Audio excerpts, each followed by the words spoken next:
Cumprimento os irmãos com a paz do Senhor Jesus Cristo. Estamos aqui para mais uma aula da escola dominical, irmãos. E a lição que nós vamos estudar é a lição de número 5, 4 de maio, que tem por título A Verdade que Liberta.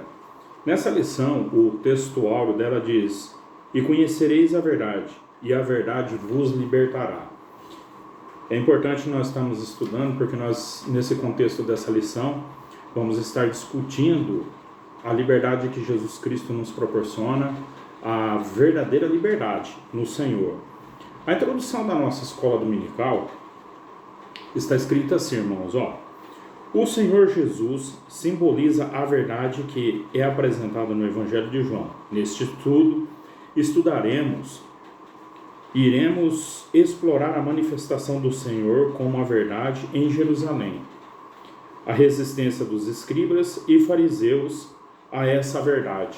Como está escrito no Evangelho de João, capítulo 8, que está no conteúdo da lição, o versículo 33 está escrito assim, E respondeu-lhes: Somos descendência de Abraão e nunca fomos escravo de ninguém. Como dizes, sereis livres?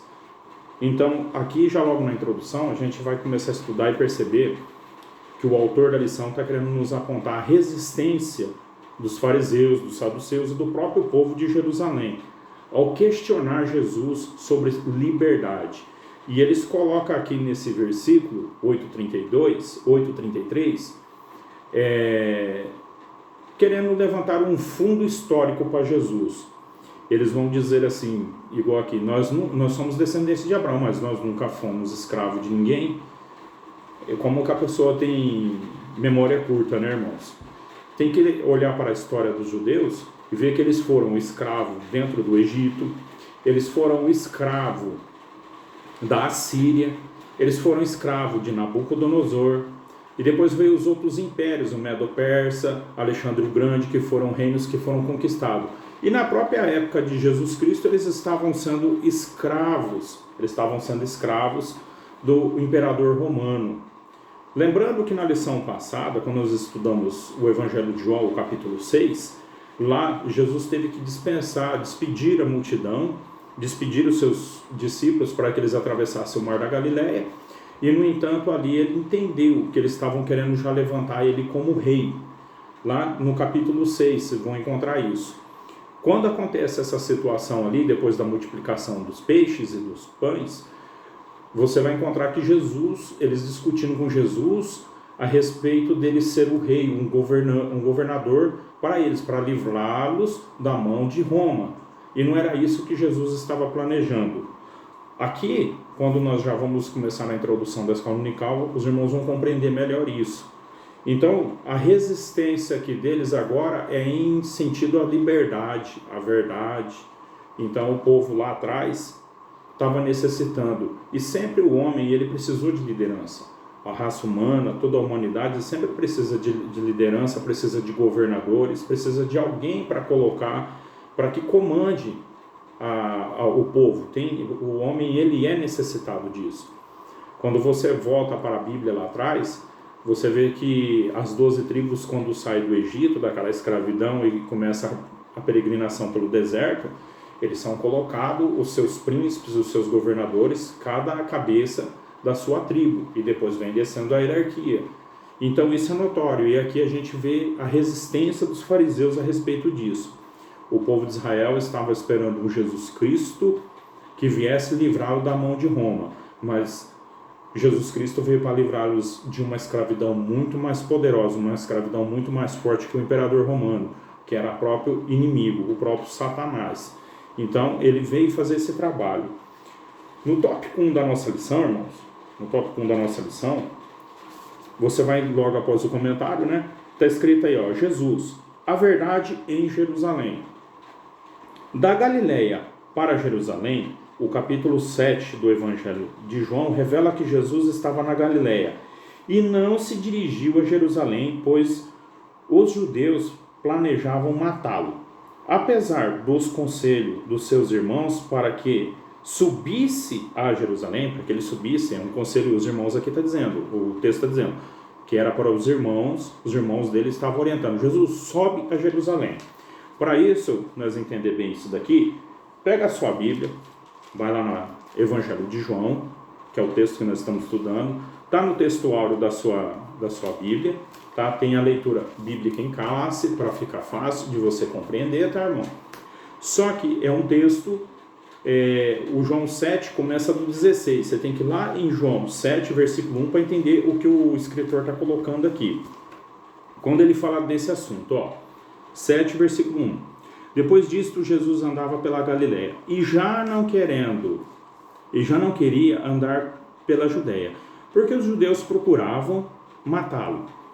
Estava próxima a festa dos judeus, a dos tabernáculos, e disse-lhe, pois, seus irmãos, sai daqui e vai para a Judéia, para que também teus discípulos vejam as obras que fazes.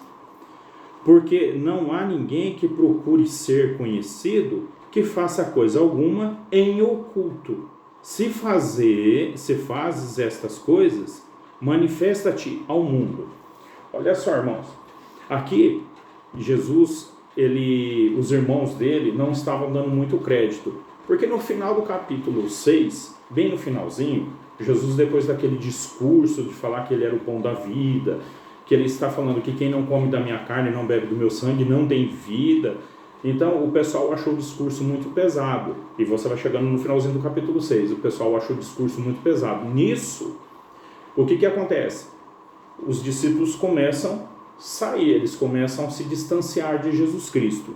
E é nesse contexto que ele encosta em João, Pedro e todo mundo ali, os seus 12 discípulos, e fala para eles assim, vós não quereis ir embora também? Aí Pedro dá uma olhadinha, né, e fala assim, Senhor, para onde iremos nós, se somente tu tem palavras de vida eterna? Então os discípulos reconheciam isso.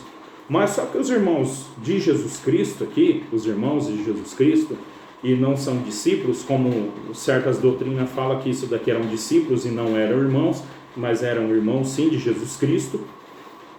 Eles estão dizendo assim, vai lá rapaz, mostra quem você é, fala quem você é, você tem discípulo lá na Judéia, vai lá, se apresenta a eles, mostra para eles quem você é. E Jesus lhe responde isso. Jesus, ele tinha um compromisso e estava tudo agendado, irmãos.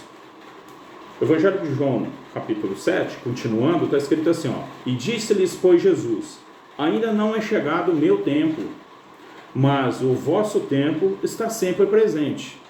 Ele está dizendo aqui o seguinte, que o tempo dele ainda não havia chegado. Jesus, ele está num cronograma com o projeto celestial. Jesus é o cordeiro que foi morto antes da fundação do mundo. Então ele tem um cronograma que ele está seguindo, ele tem regras a seguir e ninguém vai pôr a mão em Jesus Cristo antes do tempo determinado. Então é o que ele está dizendo aqui, eu não vou porque vocês estão mandando, eu não vou fazer o que vocês estão mandando, mas eu vou fazer o que o meu Pai manda eu fazer. É isso que ele está dizendo. Versículo 7 está escrito assim, o mundo não vos pode aborrecer, mas ele aborrece a mim, porque dele testifico de suas obras são más. Então Jesus está dizendo assim para os irmãos deles, vocês ainda não sabem o que é lidar com o problema chamado mundo, o pecado que está no mundo. Então, como eu denuncio as coisas erradas, o mundo me aborrece e me persegue, mas vocês ainda não vão ser perseguidos por isso. E Jesus continua nisso. Então, é o que o autor está dizendo aqui para nós, na Bíblia, na lição. E seus irmãos, para que subisse a Jerusalém, Jesus tinha plena consciência de que não era sob influência deles que ele iria para a cidade santa. Foi o que eu acabei de explicar para os irmãos aqui nos versículos que nós acabamos de ler. Mas, continuando aqui, irmãos, mas sobre a orientação do Pai Celestial. Vamos ler aqui, o versículo 4, o 5 e o 6 na nossa lição para entender isso aqui, Porque não há ninguém que procure ser conhecido que faça coisa alguma em oculto. Faz essas coisas e manifesta-te ao mundo, porque nem mesmo seus irmãos criam nele. Então eles estavam pedindo, sobe para Jerusalém. Nem os irmãos estavam dando crédito em Jesus Cristo, nem os próprios irmãos de sangue, os meios irmãos dele, que era com Maria e José. Então, nem eles estavam dando crédito nisso. Outros sim, irmãos. Vamos seguir aqui na lição. Assim, a obediência ao Pai e em todas as circunstâncias, em situações, Jesus subiu discretamente a Jerusalém durante a festa dos tabernáculos. Ao afirmar que o seu tempo ainda não havia chegado, Jesus se refere ao momento em que se entregaria aos seus inimigos e seria crucificado. Isso aqui ele está dizendo um levantamento sobre o que Jesus estava discutindo com os seus irmãos. Ele falou assim, ainda não é chegada a minha hora, mas a vossa sempre está presente. No versículo 6, que você vai ler isso, disse-lhe Jesus, e disse-lhes, pois Jesus, ainda não é chegado o meu tempo. Eu tenho um tempo determinado, um cronograma. Mas vosso tempo está sempre presente. Em dois sentidos aqui, irmãos, que você tem que observar isso. Primeiro, tem o tempo que a pessoa da salvação, que é um arrebatamento da igreja, e a pessoa também tem o tempo que a gente não sabe o dia, hoje ou amanhã, Deus faz um chamado para nós e recolhe nós deste mundo. Então, o nosso tempo sempre está presente. O de Jesus Cristo, ele tem um cronograma a ser seguido, como eu falei para vocês. Existe um trabalho da parte do Senhor Jesus Cristo e esse cronograma tem que ser seguido. Amém, irmãos? E, como eu li aqui, Jesus subiu discretamente. Ao afirmar que o seu tempo ainda não havia chegado, Jesus se referia ao momento em que se entregaria aos seus inimigos e seria crucificado, morto e sepultado para cumprir a justiça divina. Eis que vamos para Jerusalém, e o Filho do Homem será entregue aos príncipes dos sacerdotes. Irmãos, uma coisa interessante, que Jesus, ele não quis subir já de imediato com os irmãos dele. Ele ficou um pouquinho remediado aqui nesse sentido, nesses versículos que nós lemos. Jesus, ele não subiu ao templo logo de primeira, ele subiu no meio da festa, e estava decorrendo a festa. Quando a gente vai lendo a Bíblia, a gente vai compreendendo que alguns falavam que ele era o Cristo verdadeiro, outros falavam que ele era o profeta, um falsificante, ele era um falso, coisa assim mais ou menos desse gênero que era conversado aqui. Mas o que acontece? Lá na frente, a gente, dentro da lição, vai compreender um fato que aconteceu numa festa dessa daqui lá atrás. Quando você vai em João capítulo 5, ocorre um episódio em que Jesus Cristo faz uma maravilha aqui, no Evangelho de João capítulo 5.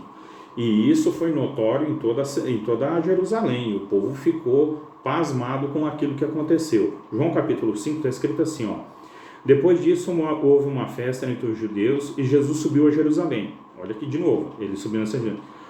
Ora, em Jerusalém, próximo à porta das ovelhas, há um tanque chamado em hebraico Betesda, o qual tem 5 alpendres.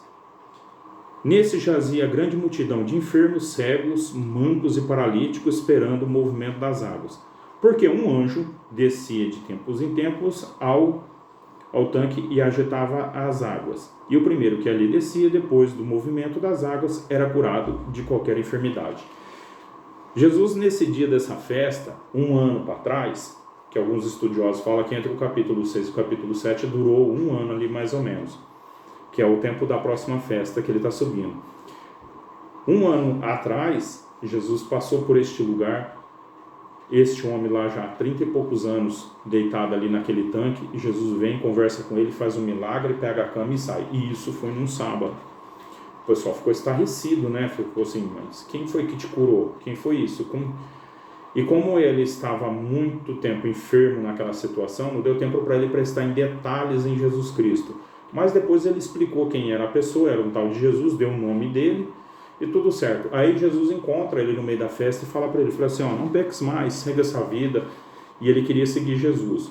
Então isso começou a fazer com que Jesus fosse notório, ele fosse conhecido.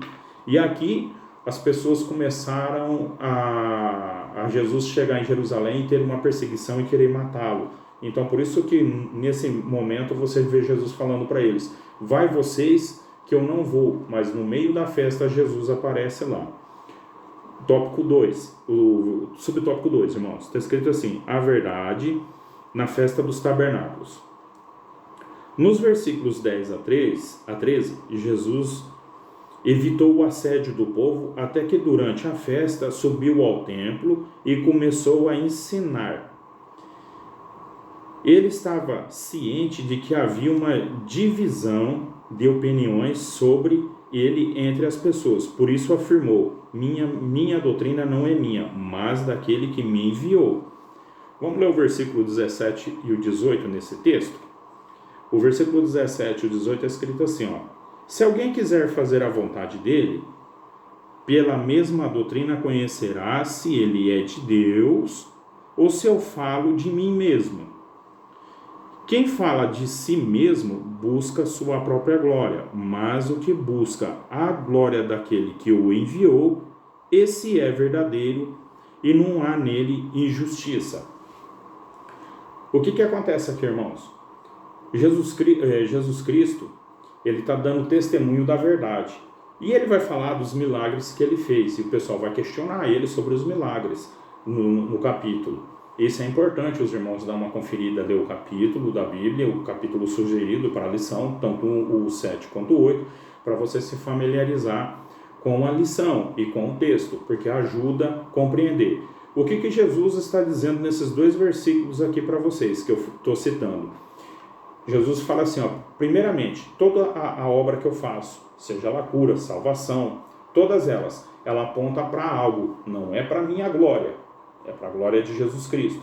Então, eu e você, irmão, todas as vezes que nós fazemos uma obra para o Senhor, nós não podemos nos gloriar.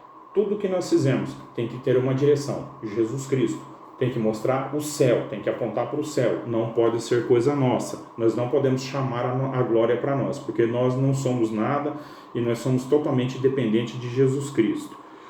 O versículo 21, 22 e 23 não está inserido no texto da lição, mas nós precisamos ler para compreender a lição. Está escrito assim: e Jesus respondeu-lhes, fiz uma obra e todos vós maravilhais. Por esta razão Moisés vos deu a circuncisão, não porque fosse de Moisés, mas dos pais. E no sábado circuncidais um homem. Se o homem recebe a circuncisão no sábado para que a lei de Moisés não seja violada, indignai-vos contra mim por haver curado um homem no sábado. O que ele está falando aqui foi o texto que eu li para vocês de João 5, aquele homem que estava no tanque de Betesda, uma festa para trás. Aí o pessoal começou a discutir, falou assim: nós sabemos quem é você, Jesus. Você é o Jesus do ano passado que tirou aquele homem do tanque lá, que ele saiu andando. Mas é o seguinte, quem te deu autoridade? Quem permitiu você fazer milagre no sábado? Essa foi a questão aqui. Só que Jesus apontou para eles uma falha grande que eles tinham. E eles eram obrigados a observar isso. Todo homem nascido em Israel, ele precisava fazer a circuncisão dele, independente do dia que caísse o 8º dia. E aqui ele está falando assim, ó, nasce um homem, e no 8º dia, que é no sábado, vocês fazem a circuncisão. E a circuncisão nada mais é para fazer um sinal, para marcar que aquela pessoa, aquele homem, ele pertencia à nação de Israel. Era tipo uma purificação, identificava que ele pertencia a alguém. Aí ele falou assim, então vocês fazem isso para identificar vocês, para dizer que vocês são santos, porque vocês são o povo de Deus, porque vocês fazendo isso, a pessoa passa a participar de uma comunidade, eles são pertencentes a vocês, baseado pela lei, correto? É isso que Jesus está dizendo para eles.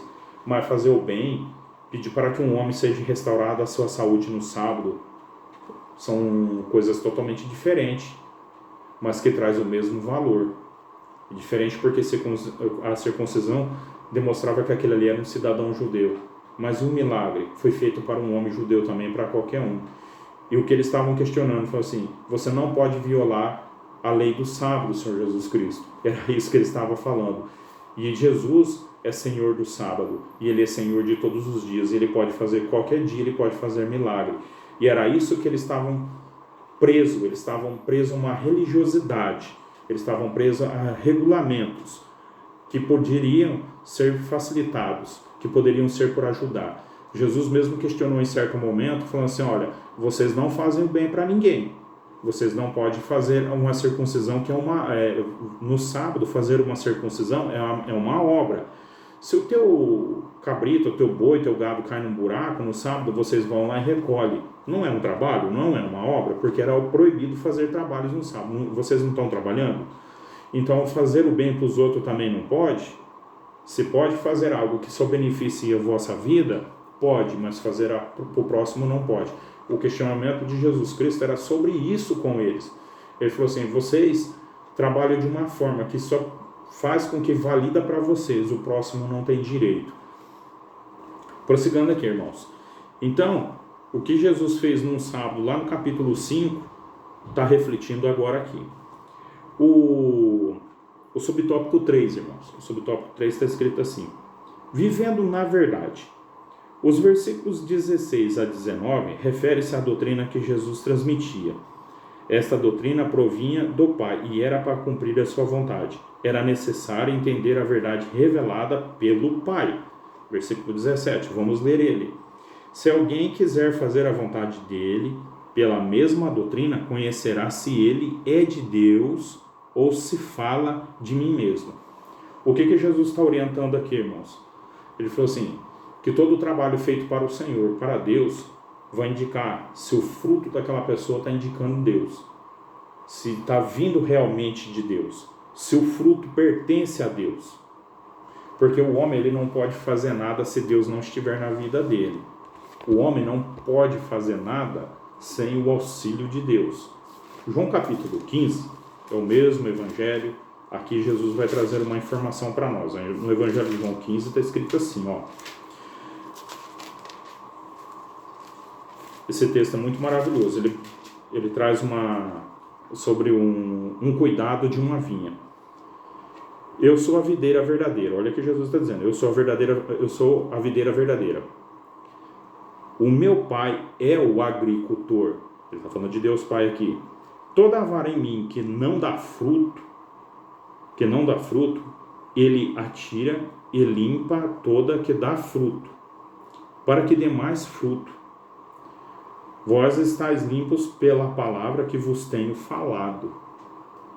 Permanecei em mim, e eu permanecerei em vós, como a vara de si mesmo não pode dar fruto se não estiver na videira, assim nem vós, se não estiver em mim. Eu sou a videira verdadeira e vós as varas. Quem está em mim e eu nele, esse dá fruto, porque sem mim, nada podeis fazer. Aqui, irmãos, Jesus está indicando que a doutrina, o ministro de Deus, a pessoa que vive diante de Deus, a pessoa que trabalha para Deus, ele tem que estar enxertado na videira verdadeira. Porém, nós temos que prestar algo na palavra do Senhor, que está escrito assim, ó, e meu pai é o agricultor. Jesus, a videira. E quem toma conta dessa plantação é o Pai Celestial. Toda a vara em mim que não dá fruto, ele atira. Ele atira. Quem é a pessoa que está tirando aqui? É o Pai. É o Pai que vem e tira aqueles galhos secos, que não tem vida, que não produz, que está atrapalhando. Então ele vem, quebra e tira. Voltando aqui para o texto que nós estamos. O versículo 17 ali, se alguém quiser fazer a vontade dele, pela mesma doutrina conhecerá se ele é de Deus. Então, a pessoa tem que estar enxertada na oliveira verdadeira. E ele tem que ter a poda de Jeová. Ele tem que passar pelos cuidados de Jeová. Ele tem que passar pelo cuidado de Deus Pai. Deus Pai tem que fazer uma limpeza para que ele continue dando mais fruto. E Jesus estava apontando isso. Ele falou assim, julgue vocês. Olha a doutrina, olha as coisas que eu faço. Olha os milagres que eu faço. Milagres verdadeiros vêm da parte de Deus. Amém, irmãos? Prossigamos aqui. Subtópico 2. Subtópico 2 diz assim, ó, Jesus, a verdade diante dos escribas e fariseus. O pessoal ainda continua, igual na introdução, continua ainda de coração duro perante Jesus Cristo, né? A verdade no episódio da mulher adúltera, no capítulo 8 do Evangelho de João, a verdade representada pelo Senhor Jesus Cristo é posta à prova pelos líderes judeus. Enquanto ele ensinava uma multidão ansiosa por mais milagres no pátio do templo, os escribas e fariseus trouxeram-lhe uma mulher apanhada em adultério, para ser julgada publicamente. De acordo com a lei, a mulher deveria ser apedrejada, e por isso questionaram Jesus sobre o caso acusando-o de contrariar a lei. Aqui, irmãos, nós estamos falando de liberdade, mas agora entrou um termo aqui sobre mentira. Então, o que eles estão fazendo? Eles estão querendo colocar Jesus no estreito. De alguma forma, precisava derrubar esse Jesus Cristo. Eles precisavam encontrar uma brecha para deixar Jesus sem argumento. Mas aqui, olha o que acontece no capítulo 8, como está na sua lição aí, João 8, 3 e do 3 ao versículo 5. Está escrito assim, ó: E os escribas e os fariseus trouxeram-lhe uma mulher flagrada em adultério. E pondo-a no meio, disseram-lhe: Mestre, esta mulher foi apanhada no próprio ato adulterando. Moisés na lei nos ordena que tais mulheres sejam apedrejadas. Que dizes? Jogando a responsabilidade para Jesus. Eles diziam isto para o provar, a fim de terem de que o acusar. Mas Jesus, inclinando-se, escrevia com o dedo na terra. Jesus continua escrevendo. Como insistissem em perguntar-lhe, endireitou-se e disse-lhe: Aquele que dentre vós estiver sem pecado, seja o primeiro a atirar nela uma pedra. Olha que interessante, irmãos. Partindo já que agora desafiavam Jesus sobre os milagres dele, no tópico 1 da lição, eles desafiavam Jesus sobre o tópico, né, dos milagres dele, se ele era Cristo mesmo. Agora, nesse tópico, no tópico 2, há um questionamento no capítulo 8. Eles estão vendo Jesus está em Jerusalém, ele está na festa das tendas, e aqui nessa festa eles estão discutindo ali como que eles pegavam Jesus. E alguém teve uma ideia genial, né? Olha, eu sei onde tem uma prostituta. Vai saber nós se o pessoal que pegou essa mulher para trazer aqui já não tinha passado na casa dela, né? É coisa para se pensar, tá, irmãos? A gente, como se diz, mente pregador viaja. Mas eles sabiam onde estava essa mulher. Eles pegam, levam ela diante de Jesus, e como está escrito no versículo 7, eles insistiram com Jesus. Olha, a lei de Moisés fala que é para essas tais ser apedrejada. Jesus dá uma olhadinha e olha para eles e fala assim, ó: aquele que não tem pecado, atire a primeira pedra. Irmãos, como que alguém que não tem pecado julga alguém? Tem que ter alguém que não tem pecado para julgar alguém que tem pecado. Mas como que funciona isso daqui? Jesus não estava falando que eles não tinham pecado. Eles tinham pecado. O que Jesus estava cobrando eles era para eles fazerem um julgamento correto, um julgamento justo.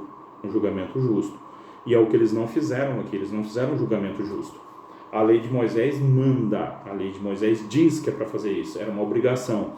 Quando você lê Deuteronômio 22, lá está escrito assim, ó: quando um homem for pego com uma mulher casada ou com outra mulher, e este estiver cometendo adultério, trazei os dois perante a congregação, serão apedrejados, e este mal será extirpado do meio de vós. Deuteronômio 22. Os irmãos vão lá ler lá que está escrito isso. Mas o que eles fizeram aqui? Eles trouxeram a mulher. E cadê o homem? Então Jesus, olhando para eles, falou assim, ó: vocês que não têm pecado, ou melhor, vocês que vêm aqui contar mentira para mim, vocês são um engano, vocês são mentirosos, só me trouxeram a mulher, cadê? E exige algo de mim para ser julgado? Aí Jesus olha para o coração deles e fala assim, ó: vocês que não têm pecado, faz um favor, joga a pedra aí primeiro. Olha o que o versículo 8 está dizendo. E tornando a inclinar-se, continuou a escrever no chão. Mas ouvindo eles isto, quem? As pessoas que trouxeram Jesus. Ouvindo isto, e acusados pela consciência, saíram um a um, começando pelos mais velhos até os últimos, e ficaram só Jesus e a mulher que estava no meio. Aqui então, irmãos, Jesus ele usa uma estratégia, a sabedoria de Deus. Ele está sobre a sabedoria de Deus. Jesus é a própria sabedoria. Então, eles vacilaram em aplicar a lei. Como o homem que sempre quer viver na mentira, o homem quer enganar, já viu aquele ditado que mentira tem perna curta? Então, eles foram pegos pela perna curta aqui. Jesus acusou eles, mostrou para eles o defeito e o erro que eles estavam cometendo. Irmão, se a gente é pessoas que têm pecado ainda, porque não estamos glorificados, mas o que Jesus cobra de nós é que façamos o julgamento correto, um julgamento justo. Então, a lei de Moisés, a lei que foi entregue lá para o povo, foi uma lei entregue para um povo que saiu da terra do Egito, que era escravo, tinha mente de escravo, não sabia o que era ser nação, que não tinha bandeira. Então, é um povo que precisava de regras. Mas no decorrer dos anos, os anos passaram, os milênios passaram, o povo se adequou a essa lei. Então, não era para ter errado aqui, e eles erraram, e continuam errando, até os dias de hoje. Então, foi onde que Jesus apertou eles nessa situação. Outra coisa, no versículo 7 está escrito assim, ó, na sua lição, se você continuar lendo, você vai chegar num ponto que está escrito assim, ó, aquele dentre vós que esteja sem pecado, seja o primeiro a tirar a pedra contra ela. Ninguém teve coragem de lançar uma pedra contra aquela mulher, que é o que está escrito no versículo 7. Ninguém teve coragem, porque a consciência acusou. Eles olharam e pensaram assim, se eu jogar pedra, eu tô falhando com Deuteronômio 22. E a palavra do Senhor fala assim, ó, aquele que viver por esta lei terá a vida eterna. Ele quer dizer, Jesus na Bíblia está indicando que a pessoa tinha que cumprir todos os parágrafos da lei para adquirir a salvação. E então eles sabiam que eles estavam tropeçando nessa cláusula da lei. Então Jesus já pegou eles no pulo. Em Romanos, capítulo 3, versículo 33, Romanos 3, versículo 33, o apóstolo Paulo identifica algo pelo Espírito Santo que é a humanidade. Todos os homens, não existe um cidadão nesse planeta que foge disso. Romanos 3, 23 está escrito, todos pecaram e estão destituídos da glória de Deus. O que o apóstolo Paulo está escrevendo aqui? Ó, que a consciência nos acusa dos nossos erros, dos nossos pecados. Se a gente não estiver na presença de Deus, nós estamos destituídos da glória de Deus. E aqui, em Romanos 3, 23, a glória, destituídos da glória, a glória quer dizer a presença de Deus, que o homem está sem a presença de Deus na vida dele. E isso daqui é muito complicado e perigoso para a vida de quem não está alinhado com a vontade de Deus. Então, meu querido irmão, você que está vendo esse vídeo aí, ou você que vai assistir esse vídeo, em nome de Jesus Cristo, larga as práticas do pecado, larga a mentira, larga o adultério, larga todo o engano, e venha servir a Jesus Cristo, venha para o lado da verdade. Jesus é a verdade e Ele vos libertará, em nome de Jesus. O subtópico 3 está escrito assim, ó, a verdade que o mundo precisa conhecer. Muitas pessoas procuram a verdade na filosofia, através de um conjunto ético que guie suas vidas. Outras examinam essas verdades na lógica, utilizam a ciência como forma de compreender o mundo. Há quem busque a verdade no esoterismo, a realidade que o mundo carece de entendimento da verdade única, que se manifesta como uma realidade divina plena em Deus. Então todo homem ele precisa de Deus na vida dele. Todo homem ele carece de Deus na vida dele. E outra coisa, irmãos, existe um negócio muito perigoso nos nossos dias de hoje, que é um pensamento que se traz, né? Ele é tanto filosofia, chama-se relativismo. Eu até anotei aqui. É verdade, o relativismo é verdade e valores não são absolutos, que a verdade e valores não são absolutos. Então tem vários critérios dentro disso daqui, tipo comportamento humano, e eu anotei aqui para nós pensarmos um pouco sobre o ato religioso. Existe um negócio aqui que diz assim, que todo caminho leva ao Senhor. Existe esse ditado, né? Alguém já ouviu falar nisso? Todo caminho leva ao Senhor. Todo caminho nos coloca na presença de Deus. Isso é uma mentira, tá? Porque o Evangelho de João 14 vai estar escrito assim que o Senhor é o caminho, a verdade e a vida. E ninguém vem ao Pai se não for por Ele. O relativismo, ele coloca todas as religiões como única. Todas elas são iguais, todas elas são perfeitas, todas elas pregam o mesmo Deus, todas elas trazem a mesma palavra. Não, não é bem por aí não, tá? Toda religião, se não tiver a palavra de Deus como base, não tiver a palavra de Deus como base, isso aqui é uma Bíblia, se não tiver ela como base, não é uma religião, está longe de servir a Deus, porque a Bíblia, ela está sobre todas as coisas. Ali a Bíblia, ela é sobre a minha razão e não a minha razão sobre a Bíblia, tá? Então a Bíblia está aqui, a minha razão não pode ficar aqui, a minha razão fica aqui e a Bíblia fica aqui, porque ela é a vontade de Deus, porque ela é a palavra de Deus, ela é boa, perfeita e agradável para o homem, ela é boa para corrigir, para instruir e para trazer sabedoria para o homem. Então todo homem, ele tem que estar baseado a vida dele pela vontade de Deus para o homem. Outros sim, irmãos, as pessoas têm que tomar cuidado com um negócio. Independente do grau de resistência que o ser humano possa manifestar, nada consegue obstruir a verdade de Jesus. Não importa por acaso que ele próprio declarou e disse-lhe Jesus: eu sou o caminho, que eu citei para vocês, eu sou o caminho, a verdade e a vida, ninguém vem ao Pai senão por mim. Então o relativismo, ele tem que pregar Jesus Cristo, ele tem que mostrar Jesus Cristo.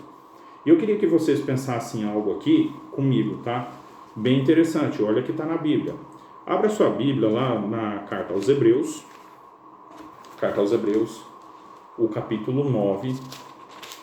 O capítulo 9, vamos abrir aqui e ler junto com os irmãos.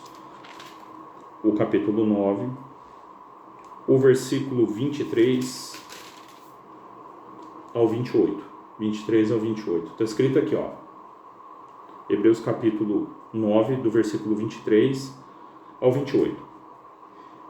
De sorte que era bem necessário que as figuras das coisas que estão no céu assim se purificassem, mas as próprias coisas celestiais com sacrifícios melhores do que estes. Porque Cristo entrou em um santuário feito por mãos, porque Cristo não entrou em um santuário feito por mãos, figura do verdadeiro, porém no próprio céu, para agora comparecer por nós perante a face de Deus. Nem também para si mesmo se oferecer muitas vezes como sumo sacerdote, a cada ano entra no santuário com sangue alheio. De outra maneira, necessário lhe seria aparecer muitas vezes desde a fundação do mundo. Olha só. Mas agora, na consumação dos séculos, uma vez se manifestou para aniquilar o pecado pelo sacrifício de si mesmo. Para aniquilar o pecado da humanidade. Aqueles que querem servir a Jesus, tá? E como aos homens está ordenado morrer uma só vez, vindo depois disso o juízo, assim também Cristo ofereceu-se uma única vez para tirar os pecados de muitos não são de todos, aparecerá a segunda vez sem pecado aos que esperam pela salvação. Ele está tirando o pecado de muitos, não são de todos. Porém, irmãos, como que está o texto na sua lição aí que você vai ler? Está escrito aí, né? Que está dizendo assim: e disse-lhe Jesus, eu sou o caminho e a verdade. Irmãos, lá no céu, o que ele fala sombra, lá em Hebreus capítulo 9, que eu li para os irmãos, ele fala de uma sombra que havia no plano terreno. Algo que parecia talvez com o celestial, mas não chega perto. É algo que a gente compreendia. E o sumo sacerdote, uma vez por ano, ele entrava dentro dos santos, lá onde estava a arca, que representava a Deus, a presença de Deus. E ele aspergia sangue. Então, uma única vez, Jesus Cristo entrou dentro do Santo dos Santos, lá no céu, perante Deus. Ele está falando de uma figura. Ele chegou diante de Deus como sumo sacerdote e ofereceu uma única vez um sacrifício, que foi perfeito para toda a humanidade. E assim ele vai perdoar pecados de muitos, não são de todos. Por que eu estou falando pecado? Porque está escrito de muitos e não de todos. Porque são daqueles que realmente aceitam Jesus Cristo como único suficiente Salvador. Não é para todos, porque não são todos que estão aceitando esse trabalho de Jesus, como o que acontece aqui. Os escribas e os fariseus criaram resistência contra Deus, contra Jesus Cristo. Eles não estavam aceitando o ministério de Jesus. Então é por isso que o texto lá de Hebreus vai apontar essa falha no povo de não aceitar Jesus Cristo. E outra coisa, irmãos, não existe mediadores perante nós e Deus. Jesus, ele é o único. O artigo "o" do versículo está falando assim: eu sou o caminho, e não há os caminhos, e não há outra pessoa. Eu sou o caminho, Jesus Cristo, para você chegar em Deus Pai. Não tem como alguém passar na frente. E outra, não há mediadores para isso também, tá? Então Jesus, ele é o caminho. Não tem ninguém na frente de Jesus. Jesus não precisa disso. Ele é o único, ele é o sumo sacerdote. No plano terreno, que era a sombra das coisas futuras, o tabernáculo, para você pensar, tá, meu querido irmão? Para você evangelizar. Nunca uma mulher entrou dentro do tabernáculo. A lei proibia isso. Era a responsabilidade do homem. O homem foi o primeiro a ser criado no Jardim do Éden e ele é o primeiro que Deus conversa com ele. Jesus jogou a responsabilidade, lançou a responsabilidade nos ombros do sexo masculino e falou para ele: você vai entrar lá no Santo do Santo para conversar comigo. Foi você que fez questão de sair do Jardim do Éden, cometeu erro, você vai ter que entrar aqui no Santo do Santo para conversar comigo. Então Jesus nunca teve uma mulher entrando no Santo dos Santos. Nunca uma mulher na Bíblia foi ali no Santo ou no Santo dos Santos dentro do tabernáculo. No céu é a mesma coisa. Nenhuma mulher chega diante de Jesus Cristo para interceder por nós, ou ela entra na presença. É Jesus Cristo quem faz esse papel por nós, porque ele é o sacrifício perfeito. Amém, irmãos? Tópico 3 e último. Jesus, a verdade que liberta o pecador. Jesus que liberta. A passagem de João 8, capítulo 8, 31 e 38 está intimamente relacionado com o relato da mulher adúltera. Olha só, nós já comentamos isso.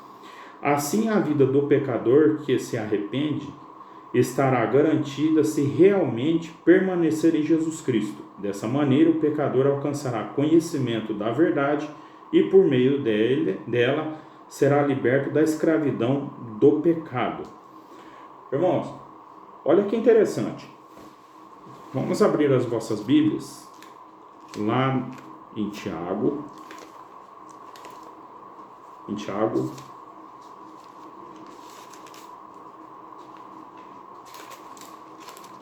Tiago capítulo 1. Abra sua Bíblia em Tiago capítulo 1. Eu vou explicar algo para vocês aqui.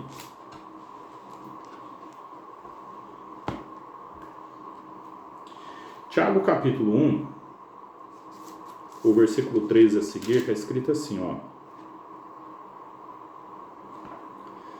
A gente, antes de eu ler o texto, tem muita gente que fala assim, ó, a pessoa ali errou, é culpa do diabo, é culpa daquele cidadão.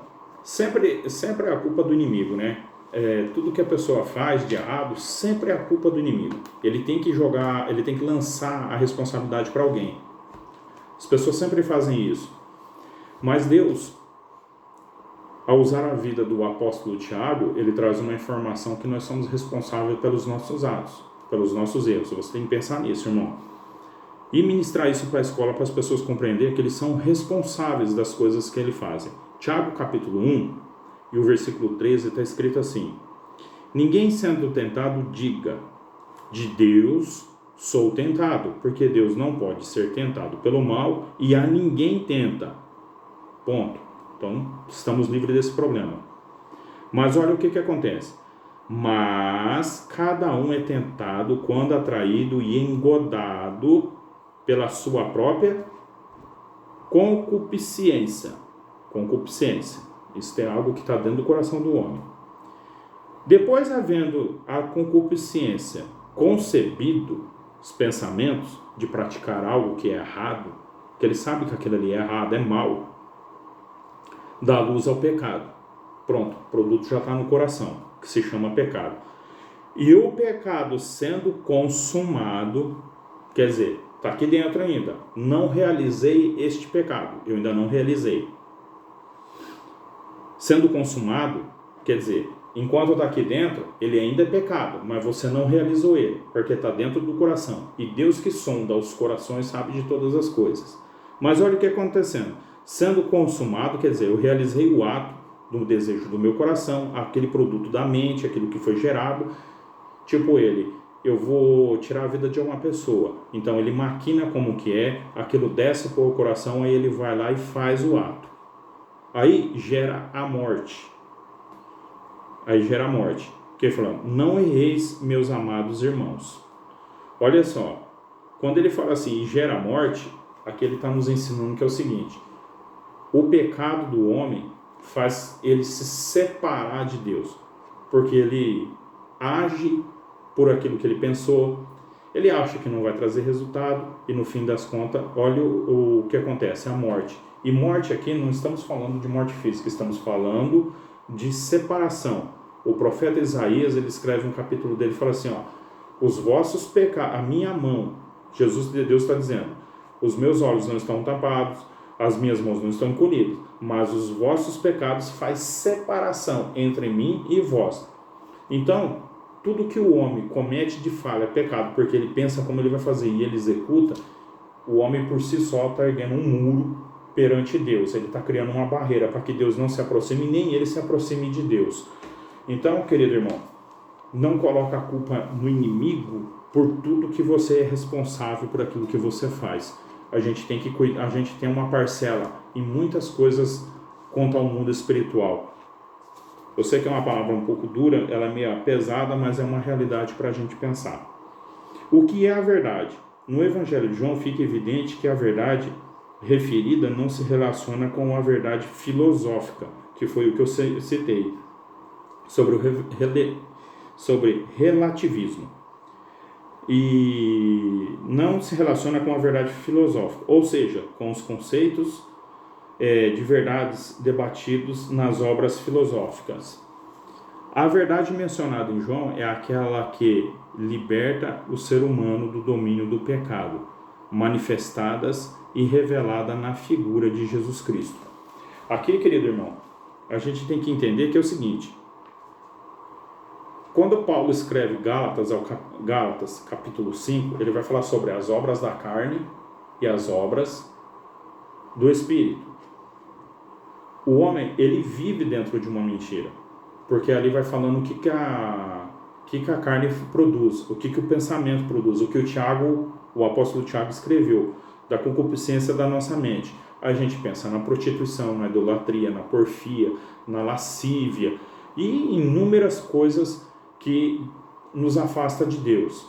Mas o Espírito, ele é paciente, longânimo, ele é amor, ele é bondade. Isso é o homem quando ele chega diante de Deus, ele aceita Jesus, o Espírito Santo passa a habitar na vida dele e começa a fazer toda essa transformação, começa a polir o homem por dentro. Então o homem ele começa a sair da mentira e começar a verdade. Aí ele começa a dizer o que Jesus ensinou para os discípulos. É sim, sim, não, não. Sim, sim, não, não. Então o homem ele vai dizer o que é sim, não, é sim, isso é sim. Por mais que o homem transformado em Deus, ele está cheio do Espírito Santo, ele toma prejuízo em muitas coisas, mas ele continua a favor da verdade. E o homem se afasta de pecado, porque Jesus ele é a verdade. E nós temos que viver a verdade. O apóstolo Paulo escreveu em Filipenses capítulo 2, se não me foge a memória, que eu não anotei na Bíblia, irmãos. Ele diz assim, tenhamos a mente de Cristo, porque ele sendo como Deus não usurpou ser igual a Deus, mas antes se esvaziou. O que o apóstolo Paulo está falando? Tenha a mente de Cristo. Cristo não é mentiroso, ele é verdadeiro. Isaías capítulo 55, o profeta Isaías vai narrar no capítulo 55 a história de vida de Jesus. Quando você lê o capítulo 55, você vai ver ele falando da profissão, de Jesus pregando, de Jesus sendo enterrado no túmulo do rico. Mas também no decorrer da leitura você vai encontrar um versículo que vai estar dizendo assim: nunca houve engano na sua boca. Jesus ainda não tinha nem nascido E Isaías já estava profetizando: nascerá a verdade entre os homens. É poderoso isso, hein? Verdadeiramente livres. Subtópico 3, estamos já encerrando a lição aqui, irmãos.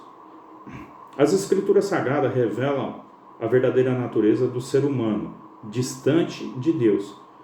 Pelo que, como um homem entrou o pecado no mundo, e pelo pecado a morte, assim também a morte passou a todos os homens. Por isso que todos pecaram. Vamos lá em Romanos capítulo 5, que é o texto que está nos indicando aqui. Vamos ler ele e compreender melhor. Romanos capítulo 5 e o versículo 12, que está indicando aqui.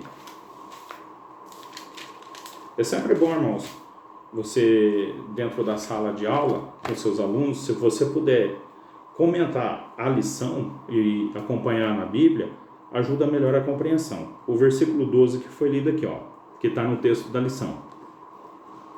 Pelo que, por um homem entrou o pecado no mundo, e pelo pecado a morte, assim também a morte passou a todos os homens, por isso todos pecaram.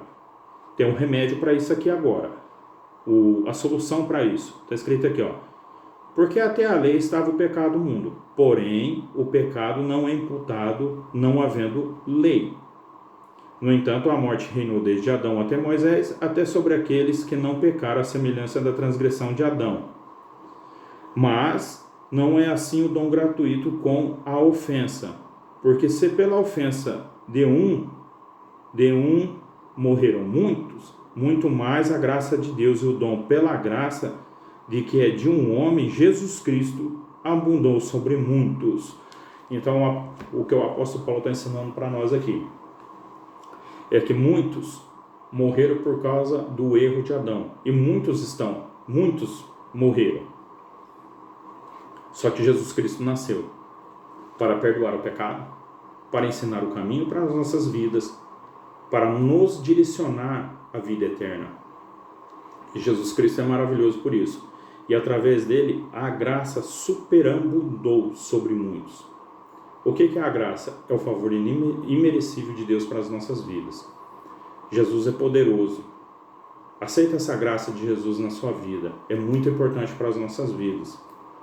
A conclusão da nossa lição vai dizer assim, a verdadeira liberdade só pode ser encontrada em Cristo. Então, fora de Jesus Cristo não tem uma verdadeira liberdade. Deixa a graça de Deus te alcançar, deixa a graça de Deus fazer parte da sua vida. O favor imerecido. Bom é viver na presença de Deus. Bom estar com Jesus Cristo. Que Deus abençoe a todos, uma excelente aula para todos os irmãos, em nome de Jesus Cristo. Não esqueça de se inscrever e dar um like aí, em nome de Jesus.